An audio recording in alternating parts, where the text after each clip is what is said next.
Hi, I'm Lauren. I'm here with the second part of removing the background of a photo using Photoshop.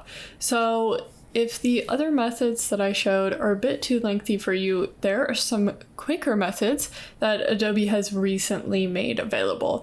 And those two are select subject and remove background. So I'm going to take a little fox that I used in our parallax lesson. And I'm going to first select subject. So once I do that, you can see it's got the fox selected. There are a few little problem areas like the tail and the eye, but for the most part, it's pretty good.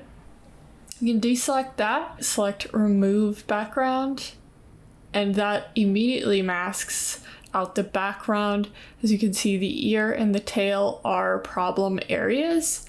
Now I just go in with my brush, and like we learned, I can go and fix up these areas. With a brush, also you can change the hardness of the brush and just a whole bunch of settings to really get your brush how you want. Soft lines or really defined lines. So once you're satisfied with it, export as, and you're gonna wanna use PNG because that supports transparency. Once you have the width and the height and the file format that you like, you can export and choose your file path.